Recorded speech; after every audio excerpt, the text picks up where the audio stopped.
Greetings to all our No Art, No Life listeners, near and far. David, good afternoon. Jack, to say that I love seeing you is small potatoes because I think we're saying some very good things on our show, and if it reaches anyone, it's going to make us happier than we are. I agree. Yes. And I'm sorry? No, I hope you don't mind me eating this bread. That's just a little bread. I needed it. I understand. You put forth a lot of energy. I think you need your carbs. That's Oh yes, Carl. speaking as a runner. Mm-hmm. So, David, last week we began by you asking me if I had had my ear to the ground to one of the latest bits of headlines. And I had said, as is my usual custom, no, I hadn't heard it. And perhaps you could attest to the fact that that's my usual response, in part because I really feel that there wouldn't be many headlines if people didn't misuse or abuse their own freedom and attend a la Voltaire to their own garden and attend to the idea of no art and no life. If that we had more agent individual citizens, in a sense, I feel a lot of the headlines would simply disintegrate. But rather than paraphrase what I thought would be even a better answer, I sought out this week this volume of William Carlos Williams's poetry, because at the end of section 1 of his poem called Asphodel is a wonderful answer to the question about headlines. And here it is. And it's as if, to a degree, when you ask me if I've heard a headline, I could have read this in reply. It says, "My heart rouses, thinking to bring you news of something that concerns you, and concerns many men. Look at what passes for the new. You will not find it there, but in despised poems. It is difficult to get the news from poems, yet men die miserably every day for lack of what is found there. Hear me out, for I too am concerned, and every man who wants to die at peace in his bed besides." Beautiful. So lovely. You can't die of any peace. You cannot have any serenity if all you're doing is being bombarded with all of these things that would have taken 5 years just to find out about them in the 17th century. So why do we think we feel we are being virtuous in attending to daily and current events, when to a degree we have so little effect upon them, and so many people will gather in squares? And I understand that occasionally there are moments in history where the mob has some role, but for the most part the mob remains what it is, a mob. Yes, and this mob doesn't understand that every time they go out and become that possible mob when they are doing their protests, which if you look at no poll, you don't need one to find out that no protest ever helped the Iraqi war or Afghanistan or the hundreds of thousands of protests about abortion or anything. It has to be done in another way, and that way has not been found by anyone, because it seems so easy to get together with your fellow man and get in a street, and it's all laughed at by the politicians. Of course, it doesn't matter, but it will make headlines for 3 weeks, or the June 6th thing with the truly unbelievable insurrection of the Capitol, and no one pays attention now. The leader of the country says that is not important. My impeachment is not important twice. Everything makes headlines for days. Oh, look at all of that. Hush money. Doesn't mean a thing. Now we have this dead financier who probably was somehow killed in his cell. And he's been dead since 2019, and he's toppling the royal houses of England and now Norway. I mean, it's so fantastic. A little transgender girl last week killed herself, but first killed her mother and her sister, and then went down to the little school which she had left 4 years ago at the foothills of the Rockies in British Columbia, and bang, bang, bang, 5 people she killed with her long gun, and she didn't even have a license it had expired. But There's no reason that any guns should exist, and no one should be hunting either. Go to the supermarket, it's bad enough. so you don't feel when you watch the movie Shane, when Alan Ladd is challenged about his use of the gun, and he simply says in reply to the mother who's concerned, before, you remember the child before whom Shane shows how quick he is on the draw and shoots a pebble in the yard, and reminds the mother that a gun is no better and no worse than the man who uses it. Yes, well, that's so true. But everyone is taking target practice, if you notice. And I mean, guess there are, that's the biggest thing in show business and I today suppose throughout maybe one America. could argue, or how many Shanes are there? How many mythic men riding out of the fog and riding off into the sunset are there? But to go back to the mob, I was asked a superb question that I would love to put to you. We all know of the riot that we hear all the time, especially as undergraduates studying music, the riot that attended the premiere of The Rite of Spring. So this question was put to me, and I think it's really interesting, and it needs a Duvalian answer. Would that riot be dependent on its location, meaning we know that happened in a specific city, and what city did the riot? Paris. It was Paris, all right. So, and yet the piece became canonical rather quickly after that. Mm-hmm. So, the question that I ask you first is, did the public catch up that much or that quickly after having a riotous response? Or does it simply give way to the notion after a time and a bit of temperament that, well, this comes from this putatively great man, ostensibly great man, so we have to accept it? Or is it that great that after a year's lapse, mankind catches up with the piece? Which is it? I know you want a great Duvalian Voltairean. I do. Yes. Okay, let's examine it a little Yes. bit. The Rite of Spring is around 1912 or 12, and it's just ridiculous. There was a big riot. It probably started by an anti-Stravinsky claque there. Okay. That would try to hurt it. That was always happening in Paris and in operas, and they paid people to go in and applaud or not applaud or stand up. It was always corrupt, the theatrical life or symphonic life of Paris. Well, Stravinsky's not an old man, and he's not known throughout the world. He's not yet a household word, so he's about 30 years old only, 31. I guess he was 28 when he did the Rite of the Firebird. Which is an assimilation of Scriabin's poem of ecstasy. And then he did Petrushka, which is a little more original. And then he did the Rite of Spring, which has many rhythmical things and a wonderful, wonderful sense of motion and power and paganism even. I think maybe the paganism had attracted people later. I don't know.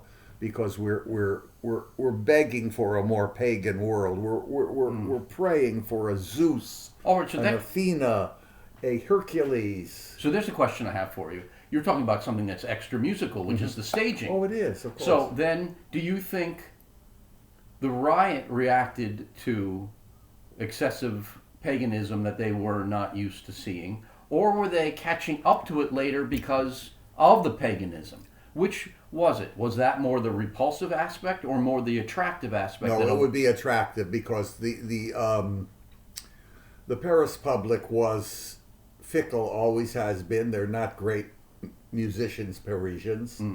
They love Debussy's French. That's okay, but they don't understand them necessarily.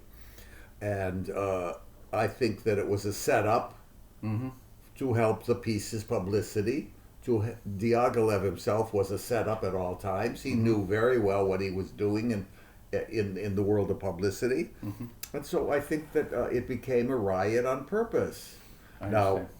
the piece happens to be, as I said, Firebird is uh, an assimilation of Scriabin's, especially Fourth Symphony, the Ecstasy poem, and then we have Petrushka, which has folkish stuff, and that all comes from Russian composers before. You could absolutely almost every other measure figure out where Stravinsky is taking it. He's a great taker of everything. Later on, we know that in his neoclassic works and his in everything he does, he takes. He redoes it in the Stravinsky way. In this case, he takes his own master, who has, from Scheherazade on, all the operas have all of the stuff, certainly melodically and harmonically, of the Rimsky's world. And that's his very revered teacher, Stravinsky's. And so Stravinsky is now taking all of Rimsky-Korsakov and putting it into his very original mind. Mm-hmm. It's a very original piece. Mm-hmm. Today it doesn't bother anyone. Mm-hmm. And, if it does, well, start listening a little more to things, mm-hmm. because there are many, many things that are far more difficult to listen to than The Rite of Spring is a wonderful, huge pagan tone poem. Could there have even been a riot if it was simply presented as a piece of music alone? No, since it was a ballet, mm-hmm. and remember, when Nijinsky choreographed the Afternoon of a Faun, which was so lasciviously choreographed, mm-hmm. a year before, the audience in Paris is much too sophisticated. They knew that this was about sex and eroticism, mm-hmm. and the performance was a set-up deal, mm-hmm. with Diaghilev and his publicists. Mm-hmm. I don't know who, I just can't imagine any riot. Okay. Yes, if this was premiered in Salt Lake City, maybe. Yes. And with a Mormon audience, let's say. Mm-hmm. Or, let's say, a Southern Baptist audience. Right. I think if it was with an American black audience in Alabama or Mississippi, it would have done very well. Mm-hmm. It had all of those paganistic and marvelous rhythmical thrusts. Mm-hmm. Then it got famous. Well, what did it do for Stravinsky? It was torture for him throughout his life to write new, startling works, even later into his, influenced by Webern's 12-tone stuff. Mm-hmm. Everyone was still only wanting to hear the same three ballets. Mm-hmm. Why would Stravinsky be happy with, any riot? That hurt him in the long run, I believe. I see. But going back, I would love you to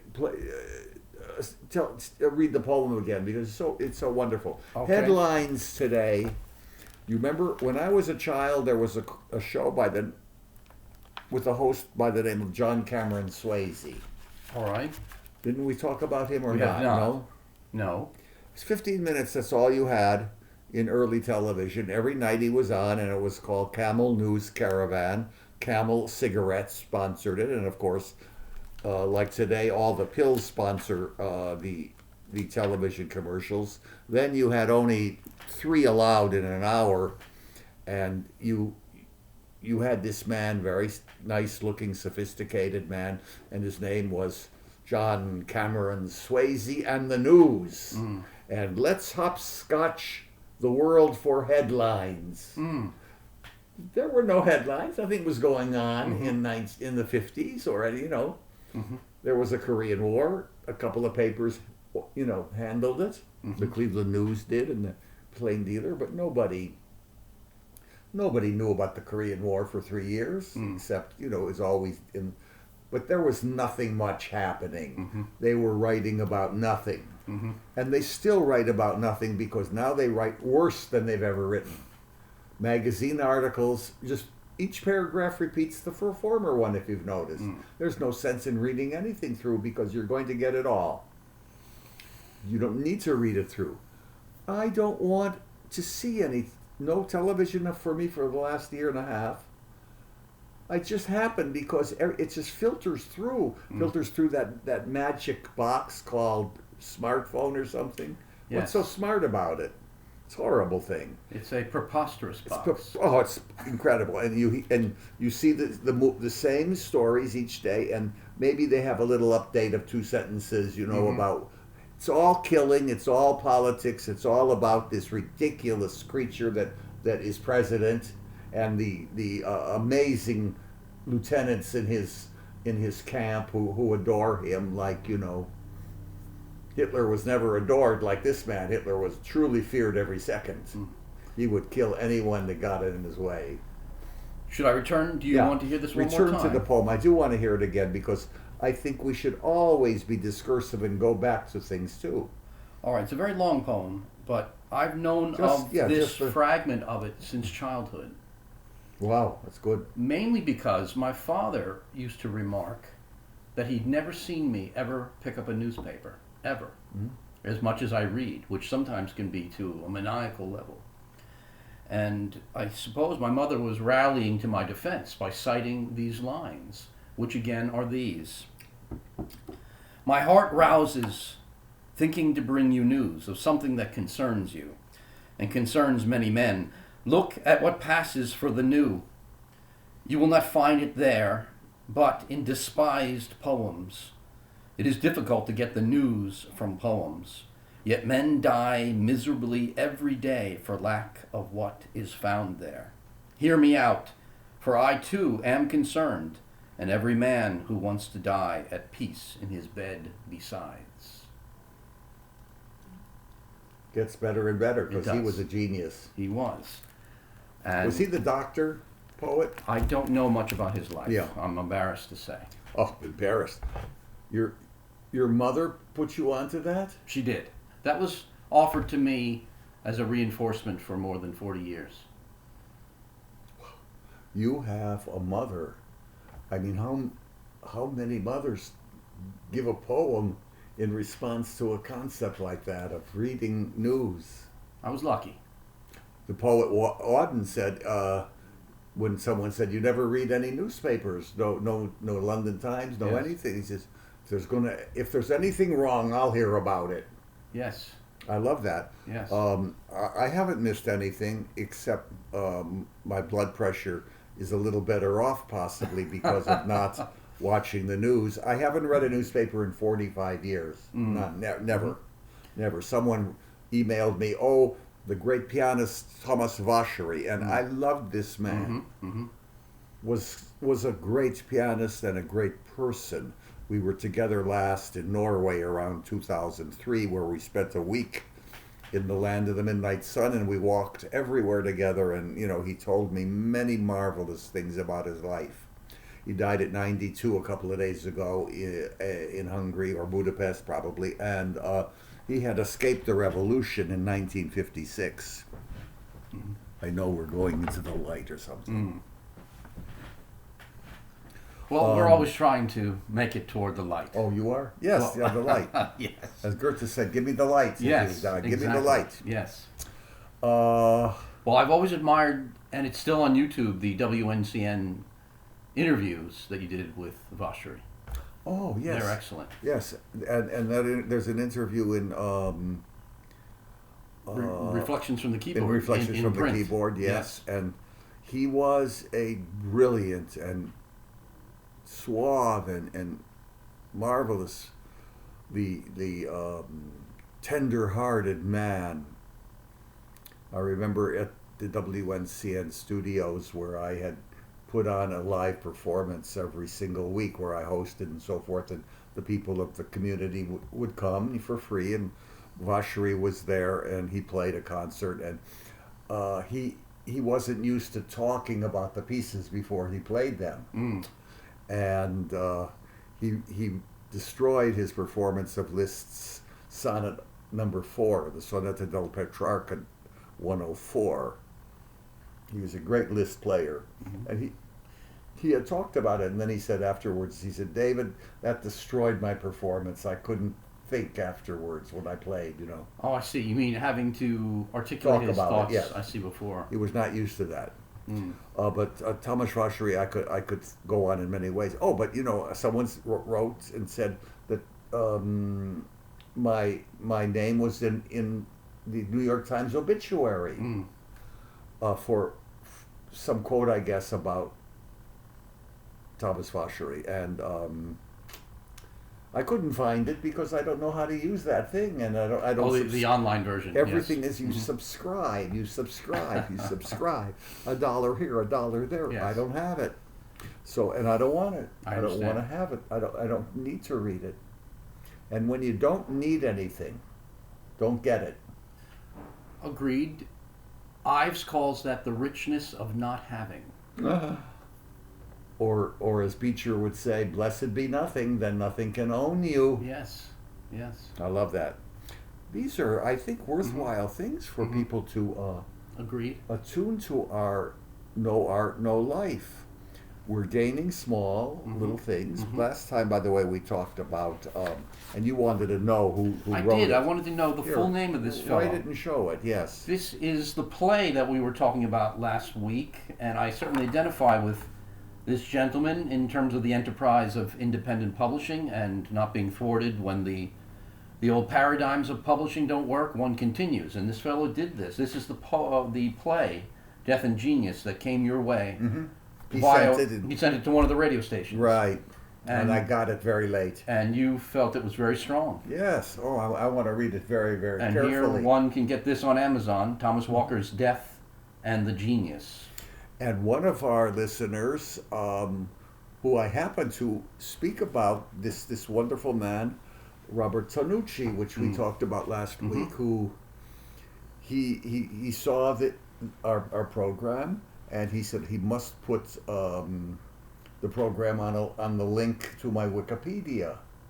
So any of you want to put the program on their own links, Yes. this is a wonderful way for us to get some audience, and we want as many people to hear our comments, because I think that they're fun, and I think that they're relevant usually, and I think that they have like reading that poem, you know, oh, to die in peace in your own bed. Think of it. Think of it.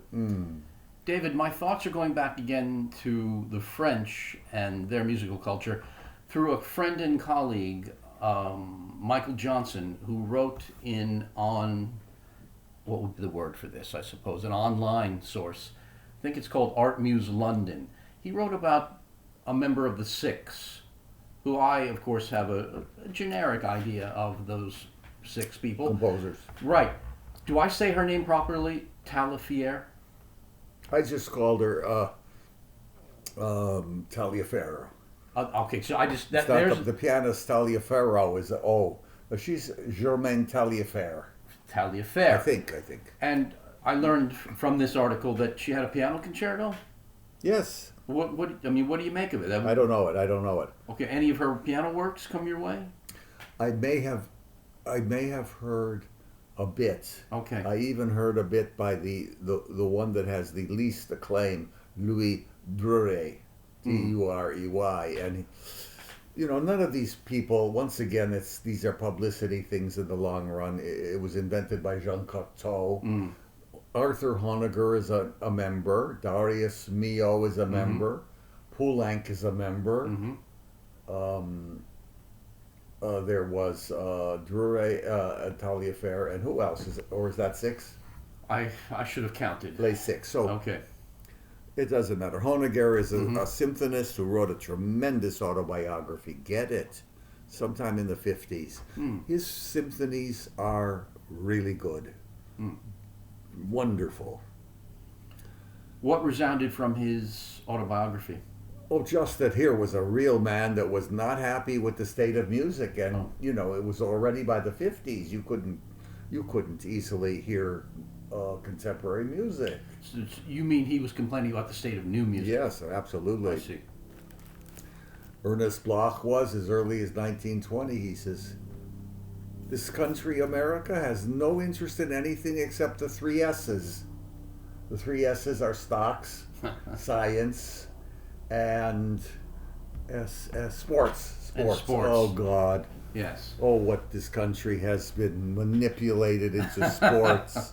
Instead of it being a wondrous thing for a young man, a young person who will give it up at 18, to become an adult, now they have had concussions from these football playing monsters out there killing each other. And But what's remarkable in the years of conversations we've had, you have recalled when it certainly had a much more enfabled, integrated aspect into Americanism, especially prize fighters and baseball, in a whole different way. My goodness, I mean, they all had the wonders of legends. Why would I know that Ted Williams, he had a chance to hit over 400, the first one that would, and they said, stay out this last doubleheader because if you have a bad day, you're not going to have that 400. He was 401.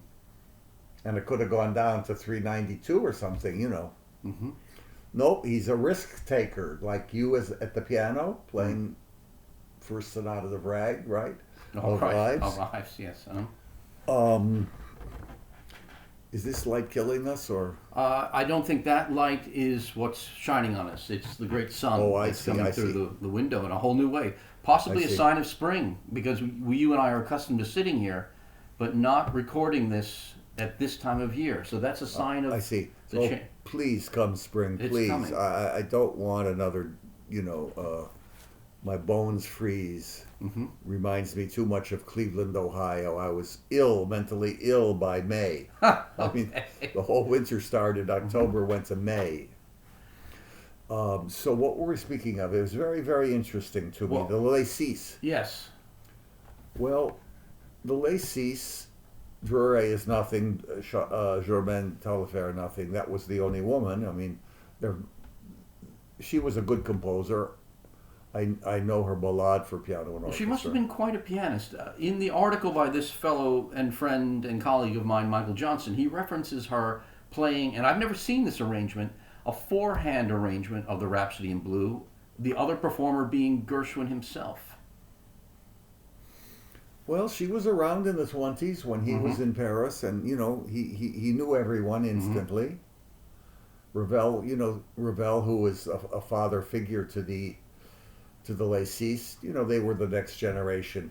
But as I was saying, Honegger, his most famous work was Pacific 231, that modern locomotive, yes. Making a cumulative effect.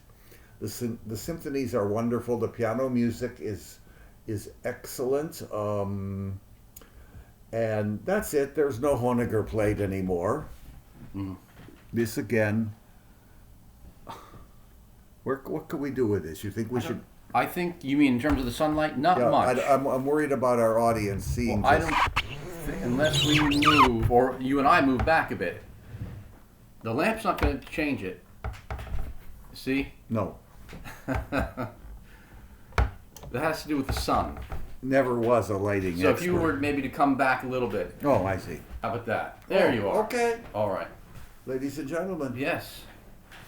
We have thwarted that particular Again, the problem. elements. The Yes. elements. Oh, Well, speaking of the elements, may I read you something else? Sure. Now, under the heading of not ignoring, but perhaps putting headlines aside and deferring to the interest of a self-reliant self and using one's freedom, I think the headlines also have a grab on people in a civilization that seems to have moved from a frontier civilization of people of real grit, and that's a word that's been invoked in conversation with me recently. Where has a civilization of grit gone? Into a civilization of people who, if their pinky toe hurts, they flee to the clinic. Now, under the heading of books that bring us into the wonder world of books. Now, I was always a reader as a child, and I loved books by Jacques Cousteau, and I was read Dickens. But in my late teens, I guess the final getting one second wind hit me, where I was really going to be steeped in books. And a book that I really loved is this Son of the Morning Star by Evan S. Cannell, which is about Custer and the Little Bighorn. Oh my goodness. And Custer was in the Civil War, of course. He was as well. But this is a passage that has nothing to do with Custer himself, but a tangential campaign that was happening on the plains called the Rosebud Campaign.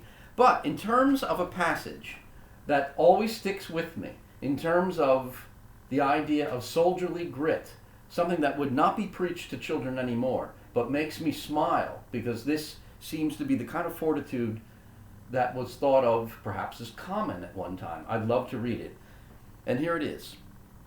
Brevet Colonel Guy Henry took a bullet in the head, which pierced both cheekbones, smashed his nose, and destroyed one eye, according to journalist John F. Finnerty. Nevertheless, he somehow remained upright in the saddle, with blood gushing from his mouth, while he tried to encourage the troops. He was spurring his horse forward to lead a charge when he fainted and toppled to the ground. Finnerty saw him later, more or less alive, with a blood-saturated cloth shielding his face from a cloud of flies, and tried to cheer him up. "It is nothing," the colonel replied. "For this we are soldiers." Brady's version is slightly less poetic. "It's all right, Jack. It's what we're here for." Nobody thought he could last the night, and as Colonel Henry listened to the mass grave being dug, he might have thought the same. If so, he refused to admit it. Captain Anson Mills, learning that he had been shot, went to visit and inquired if he were badly hurt. "The doctors have just told me that I must die," said Colonel Henry, "but I will not." They carried him out of the valley, feet first on a mule litter, but the poles were too short, and occasionally the second mule's head bumped Henry's head. Then they turned him around, which was more comfortable, although at any instant the front mule might kick his brains out. Captain Azor Nickerson states that during the retreat, one of the litter poles struck a boulder on a mountainside and pitched Colonel Henry into some rocks 20 feet below. When they reached him, he was unable to speak. They wiped off the fresh blood and dirt and gave him a sip of water, and just how was he feeling? "Bully," whispered the half-dead colonel. He insisted he never had felt better, and he thanked them all for being so kind. The colonel's personal account of being shot in the head and his subsequent agony is depreciated to the extent that it sounds ludicrous. The bullet stung, as though he had been slapped, and he did not realize he fell to the ground like a shotgunned mallard. He thought he dismounted and lay down. He must have been dimly conscious because he could remember Sioux warriors charging by, and had it not been for the valiant Shoshone chief Washakie fighting above his prostrate body, he would have been finished off and scalped. Concerning the trip back, he mentions a detail Finnerty missed. A mule did kick him in the face. This by itself would eliminate quite a few men, not Colonel Henry. Because the Sioux might resume hostilities at any time, General Crook ordered a fast retreat. The mules were flogged into a trot, and he concedes that he found this motion unpleasant. Indeed, he admits death would have been preferable. Nights were so cold that ice formed. He welcomed the low temperature because he did not bleed as much. While crossing the Tongue River, he was nearly washed overboard. At the Goose Creek base camp, they set up a tent to protect him from the sun and put a mattress under him, which he considered a luxury. Mm-hmm. During the next 200 miles, his escort managed to shoot a few little birds. They were boiled and the broth poured down his throat. Now and then he got a teaspoonful of brandy. They reached the North Platte across from Fort Fetterman just as the ferryboat cable snapped. Henry calls that a disappointment. Within sight of houses and beds, they would be obliged to camp once more. But an officer from Fetterman crossed the Platte in a skiff and told the colonel they would try to get him to the fort if he would take the chance of capsizing. By this time, Henry was totally blind and probably had not much more than a pint of blood in his body. If the skiff capsized, he would drown. He said he was willing to take the chance. With the officer cradling Henry in his arms, 2 enlisted men paddling, they got across. He was now 300 miles beyond the frontier. A week later, he survived the jolting ambulance trip to Medicine Bow, where the Union Pacific stopped. He got there on July 4th when everybody in town was drunk, yelling, firing guns. A bullet zipped through his tent. Next day, they loaded him aboard a train bound for civilization. At Fort Russell, the surgeons went to work, probing his wounds every day, but even they could not kill him. After 2 months, having regained the use of one eye, he traveled to California to recuperate, and in less than a year, he was back on duty at Fort Laramie. It goes on. But what I mean is, this kind of thing used to resound in our mythology. Why has that been put aside? Oh, it's a big question. How Mhm. could I answer that? Mm. It's been so put aside that no grit, true grit, almost remains. Mm-hmm. Certainly, war has changed. War, at least, had human beings in it. Mm-hmm. Human beings who rode other human beings, such as horses. Yes. Certainly, a horse is better than any machine that's ever been Mhm. invented. Mhm. As Salinger said, I hate automobiles. I love horses. Mm. It's in the famous book. I love horses because at least they're human. Mm. True grit, discipline of any kind. I don't mean that I like the army life. I would not Mhm. stand for such Mhm. structure. Right. Structural discipline. Structural discipline is fear. Mm-hmm. But you Got agree, it. this is almost a Paul Bunyan-esque kind of fable. This is a fable Yes. of a man who is showing courage, which is never shown anymore. Mhm. You don't show men with courage on the series is on television. They're always the wimp being scared a little bit of Mhm. mother or Mm-hmm. daughter. Why or- did that become fashionable? Because men don't have the muscle anymore. They only work out and pretend they have Mhm. muscle. Mm-hmm. And they go to the gym, and you look at every single movie, you will see these amazing men's bodies who had been tortured from these gyms for hours. They are told you can't have that part because you have a stomach too big or you have a whatever. Now everyone has to look great on film, especially men. Mm. You must see the nipples. The girl, you're not allowed to see it. Yesterday, a scene is, and the woman was getting undressed, but somewhere else. But the man is getting undressed, and you could see every pec, Mhm. every single muscularity, and the nipples, of course. So why do you think, how do I express this? In proportion to the expression of physical masculinity, the behavior becomes more and more effete. Why? More and more feet. Even the great Yehudi Menuhin and I were speaking of it once. Yes. The idea that the men are so feminized in this country, and it's because so many mothers. I'm not a psychiatrist, but everyone really is. I mean, remember, all you have to do with your own patient, you sit down and study what's going on in your life. That's what it's all about. You don't really need someone to tell you that you're a psychopath. But the thing that is so extraordinary. What were we speaking of? Is this Just the notion that in proportion, it seems to me, to the Well, they don't physical ride augment- horses. Right. They don't look at women. Mhm. You don't. I mean, you go to New York, and there used to be. I mean, watch the people on the streets. Every man was turning around because the women looked so beautiful. It was like Paris. You were dressed well. And you would see models with their go-see books, at their photographs, and they were wearing. I'm sorry, David. What was that expression you used? Go-see. A go-see means from a bureau that you're a part of a world of models. I see. And the person that's heading it calls you go-see. You have a go-see today. Go see so and so a Dior or something. I understand. Okay. So even that word's not any use, I didn't know it. Well, there are Yes. not models any longer. They have bodyguards now. Yes. It's amazing the beauty of the women that you saw in the 70s, let's say, and the men responded to it. But soon the men became the Jesus Christ figure who was the Robert Bly guy. He was he was soft now, and he was reading poetry, and he had hair down. Look, but I invented long hair, back in 1840 when I was, with David Crockett. Yes. But today,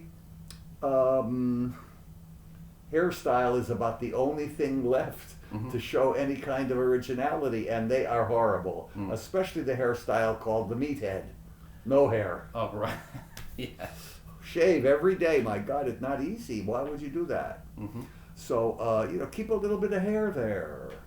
You don't have to get it off. Everything is fashion, and hair is a very big thing. Remember the big essay I wrote on the face and the physiognomy in the new book that will come out called The Drawings of David Duval? Of course. Yes. I love it. I love it. I talk about the fact that I actually lived in New York because of all of the wonderful faces, men, women. Look at all the dogs. There's not as many dogs left, you see.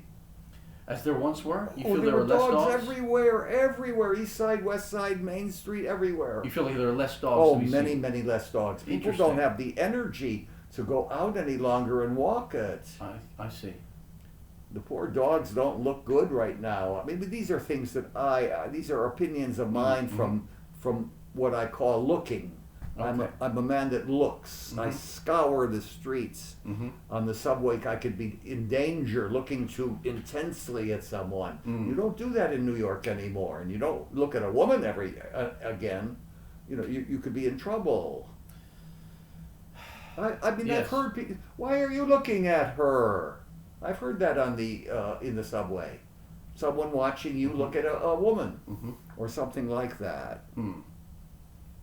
We live in such fragments. I mean, some of it comes from the television, the quickness of the editing, the nonstop seeing nothing. The edits can be up to 1/8 of a second, and there's like 60, 70,000 edits during a commercial break, which is about 6, 7 minutes. Think of it, or 5, whatever it be.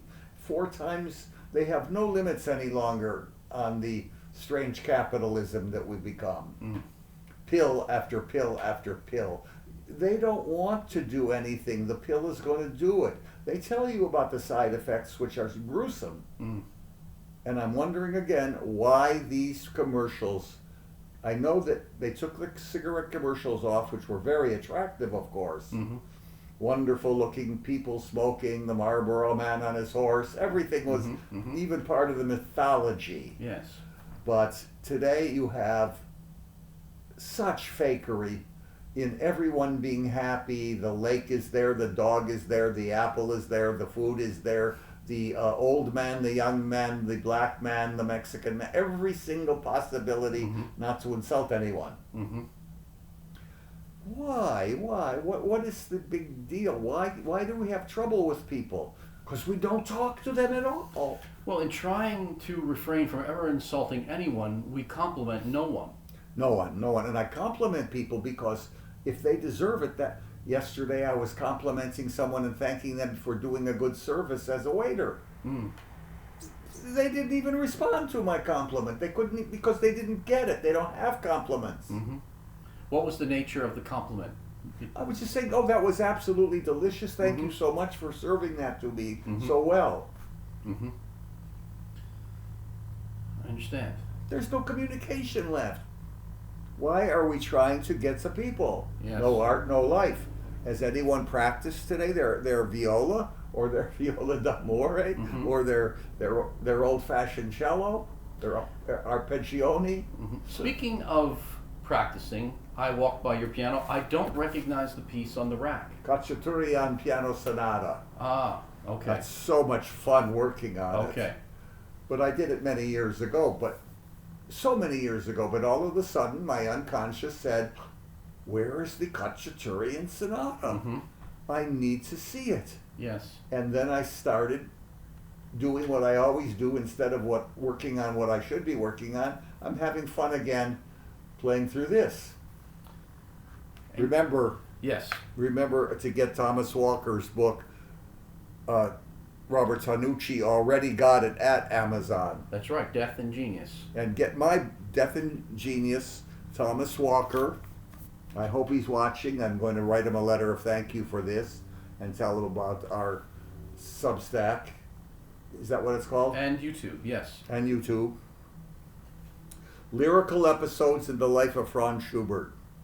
And as I said, Robert Tanucci, who can find anything, he already, because I didn't say his name, Thomas, he already got it from Amazon. So you can get my book called Selected Paintings of David Duval and Drawings from Amazon. Very, very cheap. It's not much money, right? I agree. Yeah. Look at this famous portrait of Schubert. This is a beautiful book. No picture of the author, and it's in iambic pentameter, and it's absolutely inside the meaning of the man. Okay. And that circle around him.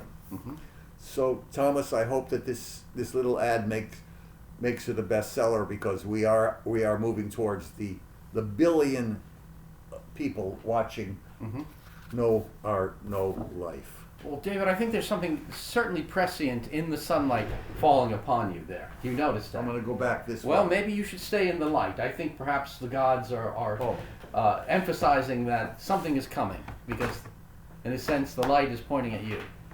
No matter where I go today, I remain in shadow. You see? I can go anywhere, and it doesn't seem to matter. The shadow knows. The shadow knows. Right? He does. The shadow knows. That was a wonderful radio program. Yes.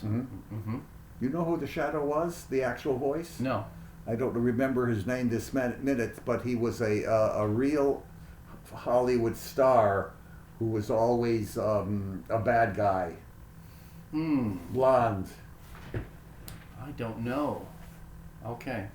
We'll figure it out. All right. Okay. That can be looked up. I'm going to go back. I'm not Yes. going to read anything right now because I can't find it, but this is about the third or fourth time that I've been reading Henry Miller's The Books in My Life, which is, it's just incredible, some of his stuff. Yes. Oh, he's a great man.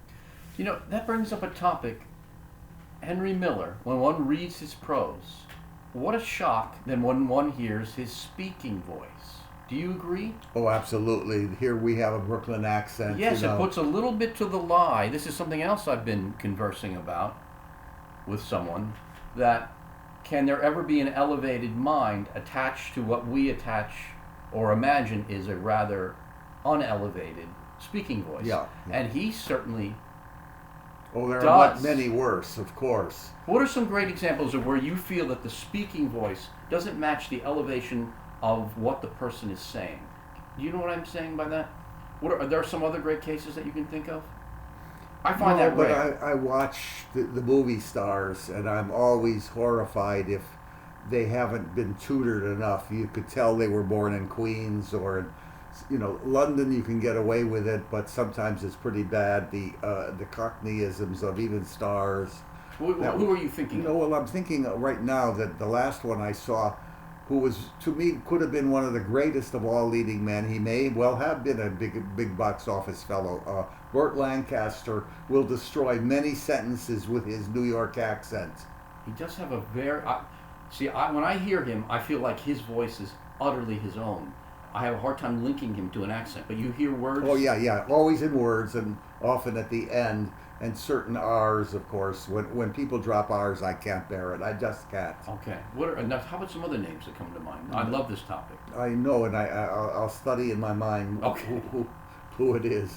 And remember that there are many teachers in the studio system that try to get those accents out. Of course. I mean, that's where we have a movie like Singing in the Rain, is the whole subtext of trying to make sure that those previous accents are sublimated. Yeah. I remember when my father came to America in 1911, we were saying last week, it was the height of piano building that year. And it would go down very quickly by 1915 with the phonograph outselling the piano from 500,000 phonographs. 500,000. Today, 500,000 is for such a small population that we would, nobody would care. But that was the biggest that kind of product phonograph would make. And it was huge. and the 370,000 pianos. It was huge. What we had only 100 million people. Mm. We have many, many too many people in this country, and too much land not used at all properly. I would get more cities into the mountains. Mm. I mean, Denver's in the mountains. Why can't you do more? We need cities, and we need much more work. And so many people are stranded in schools their whole lives, you know, trying to graduate from their high school to get their idiotic diploma. You had said that at this past Tuesday's piano evenings that you had very much raked schools over the coals, if I may say so. Can you share some of that? I love Well, you to hear know, about that. it was the first of the spring semesters for piano evenings. And look at it, pianoevenings.com, because if you live in the area, it would be wonderful to meet you. Come and listen to young pianists play. We had 3 last night, and one of them, who is a part of my heart, he's born in Korea, and his name is Elliot Goldmund, and he played a piano sonata that he had finished in January and worked on in 2025, and it is dedicated to me. I now have the copy, and he wrote me a magnificent letter, Elliot Goldmund, who came with his beautiful wife to the class. And I remember I was not into school, so I said many, get rid of these universities. They're, they're too expensive. You can't afford to, keep paying for tuition your whole life. You don't remember anything that was taught unless I was your teacher. And yes. and I've had that before. And he wrote me a wonderful letter about my teaching and how our relationship was now 20 years old. And he's just so splendid a pianist, a great percussive player as well. And I've had him there several times, and it's so good to see him. As I said, his name is Goldmund, Elliot, Eliot, and I got an email today saying how much they enjoyed that work, Elliot, if you happen to be listening to this. The piece is absolutely extraordinary in 2 movements, and I cannot thank you enough for the honor of having it inscribed to me on the title page. It's a beautiful work, a work of great beauty, and yet it's a modern work. I was looking through it. You were gracious enough to let me look at the score itself, and it speaks even in silence to the eye. And you should hear him play it. I mean, if you can get the stream of the show from the Piano Evenings with David Duvall, you're going to able to hear it and see me talk about it. And he said, "Oh yes, he was at Juilliard and he graduated. Oh, but he was too shy ever to let his music come out, and it's only coming out now in performance." And he said that what was it, that he was just he couldn't show it to anyone. But then he said, "Oh, of course I have no degree in composition," and you have no degree. Thank God you have no degree in composition. Did Beethoven have a degree in composition? Did Wagner? Did Mozart? Are you joking? Agreed. There's nothing to learn. Composition, as Schoenberg said, has to be learned in you, and it had to be there already. I always love to say, imagine Melville submitting himself to a modern writer's workshop. A writer's workshop? I would feel so... I would feel so Yes. bad about my work just by being there. Well, it's not supposed to be a collective activity. Why does anyone submit it suddenly to collective activity? Art's greatness is the solitary arts. Yes. Not the massed arts, not opera, not ballet. All of that's the massed work. That's wonderful. Mm-hmm. They are the arts. But the 7 arts are silent and with you only. Yes. And you don't have to talk about it, and you don't have to give it to some damn teacher who you just read a novel and you disliked. Well, again, I always love to lean on Mr. Emerson. You know his phrase: "Refuse the good models, go it alone." You've got to go with it alone. There's no Mm-hmm. thrill in it unless it's alone. Agreed. Yes. Would you practice the piano with people standing around? No. In fact, You paint with editors? no. I'm sure you know this, David. When one practices in a academic setting, in a practice room floor at a university or conservatory, no matter how hard one tries, one is always aware of who might be listening. It affects the practicing. Do you agree? Affects it. Mhm. Every time I go to the piano in my apartment here, Mm. I'm feeling, oh my God, is there someone hearing this? Even if it's outside, even if it's, God forbid, my neighbor? Yeah. Oh, I pray each day that I get no message or a knock on the door. Does that happen often here? No, it happened before many times in different apartments. Thank Oh. God, everything is fine here. And Mhm. but if it didn't, I'd just have to go somewhere else. I don't know what to say. Yes. I was chased out of apartments. Garrick Olson was chased out of apartments. The great Rudolf Firkushny was chased out of apartments. Mm. Bronfman, Emanuel Axe. This is a topic unto itself. Oh, Because, a pianist cannot move in their space. It's wherever the pianist is. I mean, a violinist, I remember seeing them go into stairwells or wherever it is. Practice outside. Can't do that with the piano. oh no! I'm strong and you're strong. I mean, we're capable of picking it up with one bound, like Superman. Yes. Mm-hmm. No, it's a torture. It's a torture, and every bone is ready to be destroyed by the Philistines that are going to say, "What is that horrible music?"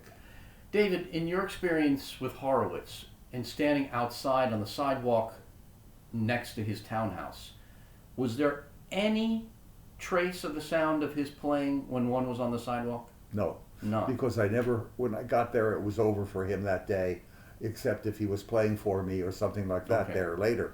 But he didn't practice. I never heard any sound when I came there, but I know that other people have in the afternoon and so forth. Yeah. Meaning that they were able to hear a trace of it Yeah, outside. yes, yes. All right, I see.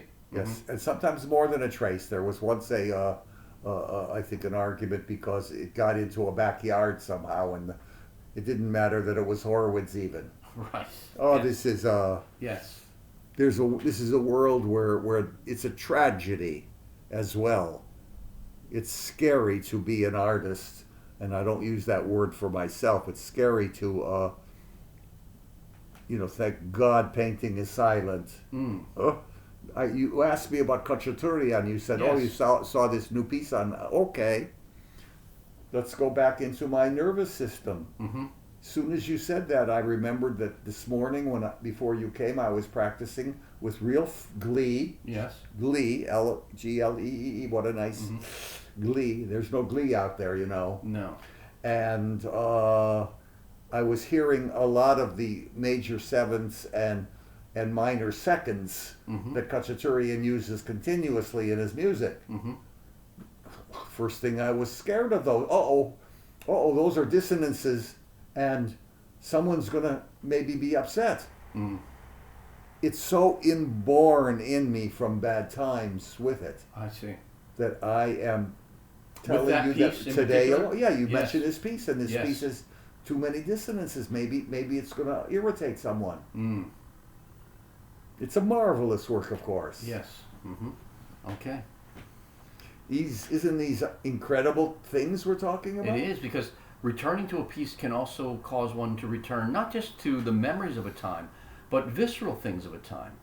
Foods that I no longer eat. When I look at a piece that I play, I'll all of a sudden feel the instinct to taste scent. Smell. Yes. Oh my God, I was working on the Chopin Ballade so-and-so when I got this cologne. Mm. And I never again did not associate Mm-hmm. Paco Rabanne or a person who first gave me that from Paris. Mm. Dolores Merrill, her name at that time. Mm-hmm. She came back and she gave me that, and every time I take it out, her Mm-hmm. physiognomy comes to me, Mm. and that smell. Mm-hmm. And if I don't have it, I'm not happy. It has Mhm. to be around. Mm-hmm. Doesn't mean I'll have, Those senses, all of them, they're not worked enough. Do you feel, David, also a dedication to, when you return to a piece from the past, to that edition of the work? Meaning, or that copy of the work? Oh, that's important. Yes, why? Because I Oh, have that. sure. You know, this piece is not the original edition I worked on because it didn't have any fingerings, which I always put fingerings Yes. in, Mm-hmm. and it's laid out differently. Mm-hmm. So the first minute, my hands hadn't played it in 35 years. Mm-hmm. Imagine, Yes. it was like a brand new piece. Yes. So to get any sense of it, I had to practice as if it was a brand new piece because the other one would have had the fingering, and I would have just moved. It's Yeah. very important, this ability to have the audio visual as well. It is amazing how the pagination can affect not just the memory, but our reading of a familiar piece again. It makes it very clear why, in say a country like the United States, as big as we are, we need traffic signs to be universal. If the shape was any other shape that says stop, and if it was another color, I can imagine that maybe 10 times the amount of accidents would suddenly happen, simply because people's expectations of that kind of score that they're reading on the street changes. I know that from reading music. Mm-hmm, mm-hmm. And Well, I am, in thoughts that I will probably change my mind tomorrow. Yes. But today, because I was thinking of it yesterday, because the snow has held up the people in the streets. They haven't been able to get rid of it. It was so cold, so it's everywhere. And I was watching people driving, and I mean they didn't know where they were going. Mm-hmm. And I was again irritated by the fact that the driver missed every light possible. Mm. For me, sitting there till that light goes is like a long time for me. Yes. I hate it. So I told the driver, I said, "Please, I'll pay you an extra tip if you just go through every light." And he understood I was Mm-hmm. joking with Mm-hmm. him. But the fact is that it would be fun if I were mayor, and I would say, no more traffic lights, all on your trust that you don't want to get killed. I have a feeling you're going to have fewer accidents. It's possible. You know, with the snow on the landscape, and it's not melting, and it makes even familiar streets seem different. Mhm. I'm reminded of a case where I used to do a lot of playing for, I guess you would call them reviews or cabarets, where the only rehearsal was in the afternoon of the event. And I would have to rely on the photocopies that were given to me and put in a binder, that they would be faithfully dark enough to read. And sometimes singers, as prominent as they are, don't really perhaps know what is the most important thing to a sight reader. That the notes themselves, no matter how black they are, just like the street is still black, but now that the snow is around it, it makes the landscape a little different. And what's amazing is when the ledger lines were slightly faint, the terrors I had to endure, where all the notes are there, but the context suddenly makes, it's as if the constellations no longer have order. And I can't, though I can name the constellations normally, if there were figurative ledger lines up in the sky, take them away and they become just a chaos of stars. I've never been so afraid, thinking myself a cocky sight reader, when then the lights come on and the ledger lines are faint. Oh, I know. All those I dots know. then become as meaningless to me as they do to a person who doesn't read music. Yeah. And if I'm asked to turn pages, I don't. Mm. Because I'm not interested in looking at the score while I'm hearing the music. So here I am having to, and I miss the turn. And that's too dangerous for the performer. That's something we really should talk about. That's one of the great roles, although that's probably gone with the wind now because of the tablets and the ability to turn the page with a little press of the button of one's foot. How I look at all that music. There's just stacks, and I have stacks in every room, everywhere. Mm-hmm. There's not a piece practically that I haven't gone through. I don't know them, but I've. Mm-hmm. Mm-hmm. If you want to have fun, start becoming a pianist now. I don't care if you're 85. Mm-hmm. You know that Otto Luning, a great American composer. Does anyone know his name anymore? God. Mm. Oh, did he have influence? And Ursula Oppens was dedicated to the piano sonata. No, she played it, but it was dedicated to Busoni. Mm. He knew him, in the early 1920s. But it's a great autobiography that Otto Luning wrote. But I have 4 interviews with him, and I think 1 or 2 is lost. But I think you can hear his most famous piece, the Kentucky Blue Rondo, or something like that. Well, see, David, I was coming away from you with a tremendous, lovely burden, which is an ever-growing list of books that I wish to read. You mentioned Honegger's autobiography, and now Luning's today? Yes, Luning's autobiography is a tremendous, the Odyssey of an American composer. That's the title? Yeah, Okay. and the one by Honegger is called Steeplejack. Okay.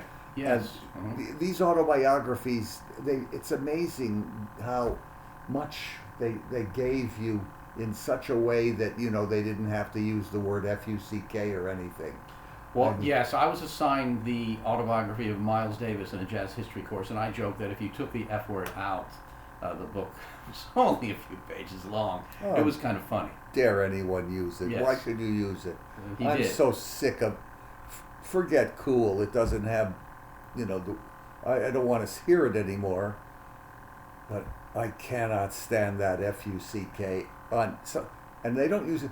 They say F-U-C-K, fuck, over and over again. Yes.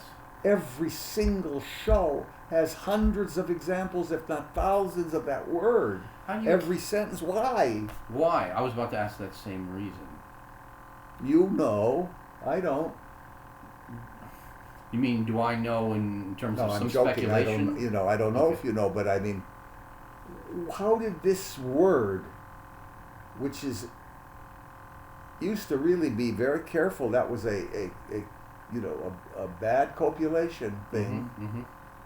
is now in every sentence, and I want it out. Mm.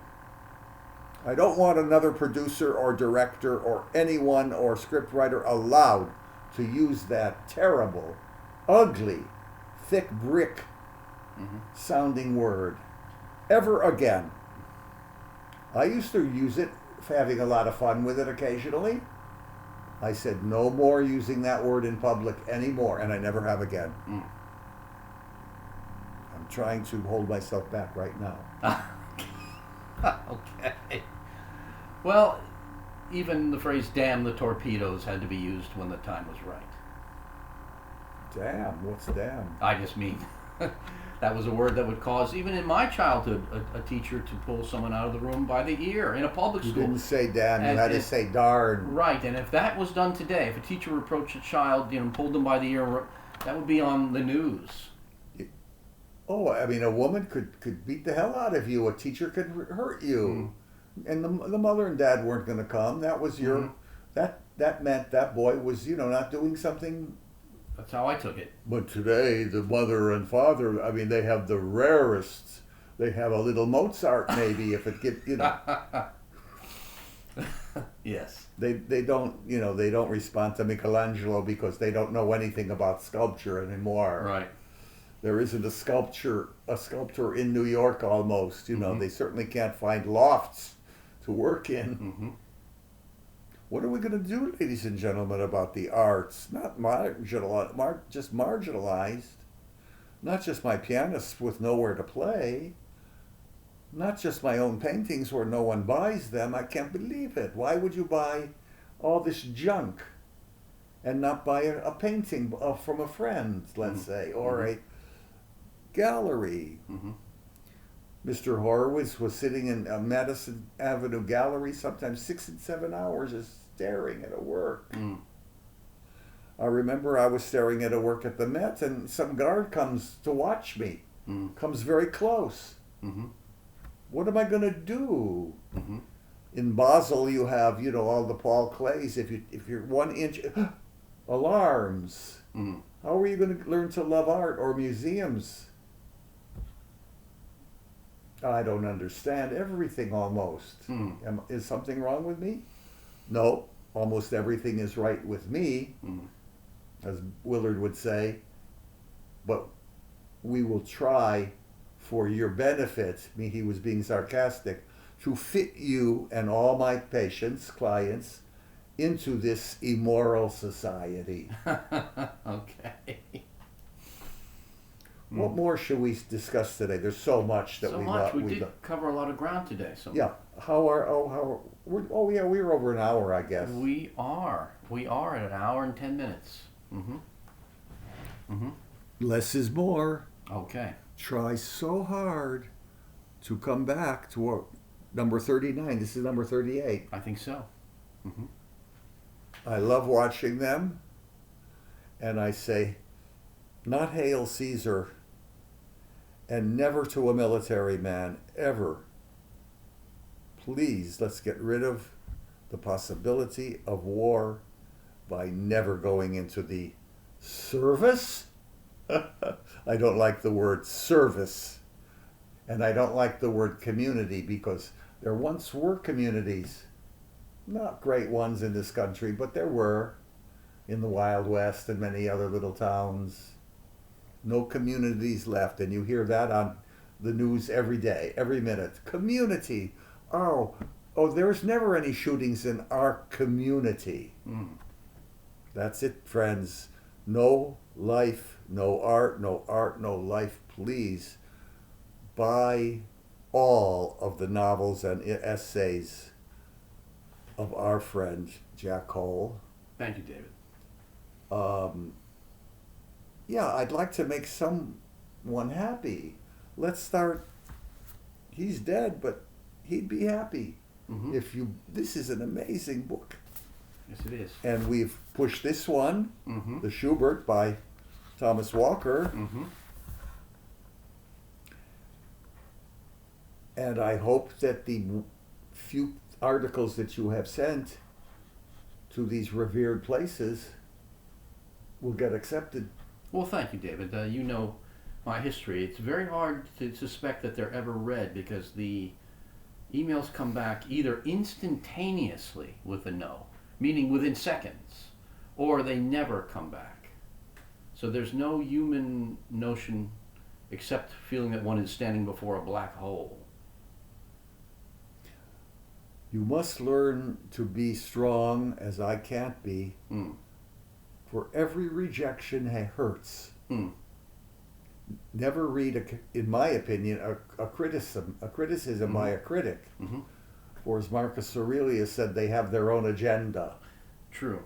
And even a good one will annoy you somewhere. Yes. Okay. But All right. the bad ones are everywhere. Mm-hmm. They love them. Mm-hmm.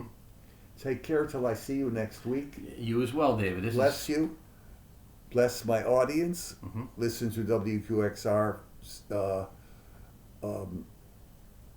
Sunday night at 10 for Reflections from the Keyboard, and on Sunday, wwfm.org for the Piano Matters. Bless you all and keep you. Thank you, David. Thank you, Jack. Till next time. Thank you. Till next time.